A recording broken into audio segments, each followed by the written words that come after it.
പിറന്നാളൂട്ട്. ജന്മനാളാണു പേരമകൾ കഞ്ചു തികയുന്നൊരു സദ്ദിനമിന്നുതാൻ. സദ്യവട്ടമൊരുക്കി ഇലവച്ചു കാത്തിരിപ്പാണു നേരമതേറെയായി.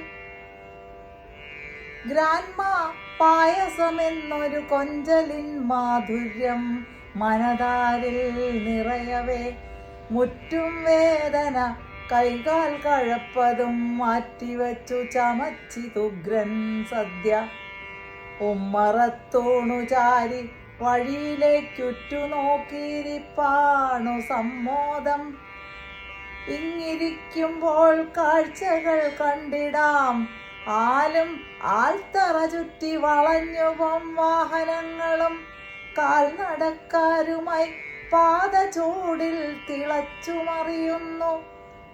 ഉഗ്രമാമുഷ്ണമാറ്റി അകറ്റുവാനാലിലച്ചാർത്തു വീശുന്ന കാറ്റേറ്റു കണ്ണടച്ചേനൊരു മാത്ര നായയൊന്നുഗ്രമായി കുരയ്ക്കുന്ന ശബ്ദം കേട്ടു.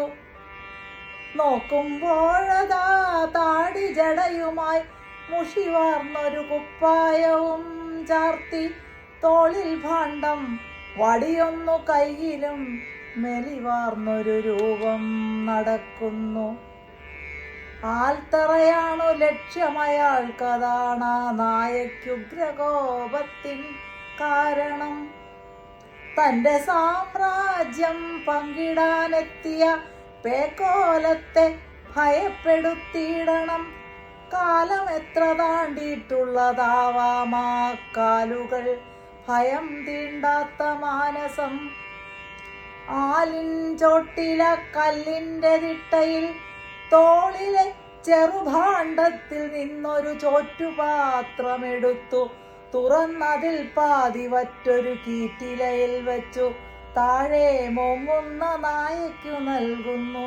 ബാക്കിയായതു കൂട്ടിക്കുഴച്ചിട്ടു മുന്നിൽ വച്ചാർത്തി പൂണ്ടു ഭക്ഷിക്കുന്നു. 2-3 പിടി അതു തീർന്നുപോയി, പാത്രം മെല്ലെ അടച്ചു വച്ചിടുന്നു. തണ്ണീരിൻ കുപ്പി ഭാണ്ഡത്തിൽ നിന്നെടുത്തൊറ്റ വീർപ്പിൽ കുടിക്കുന്നു.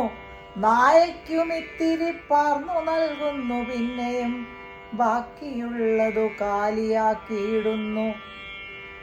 നേരമേറെയായി, ഉച്ച കൊഴിഞ്ഞുപോയി. വേവലാതി എനിക്കെപ്പോഴെത്തുമോ? ഫോണെടുത്തു വിളിച്ചപ്പോഴൊക്കെയും എത്താ ദൂരത്താണെന്നു കേട്ടിടുന്നു.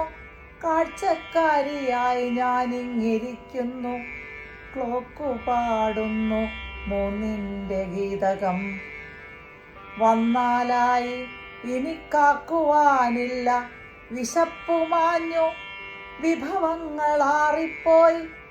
വാടിയ തൂശനൊന്നു നിവർത്തിയ സദ്യവട്ടമെല്ലാം പൊതിഞ്ഞിത്തിരി പായസവും 1 കുപ്പി വെള്ളവും സഞ്ചിയിലാക്കി മെല്ലെ നടന്നു ഞാൻ. ആലിനെ വലം വയ്ക്കുന്ന കാറ്റെന്നെ ആറ്റി കണ്ണീരു തൂത്തു കടന്നുപോയി.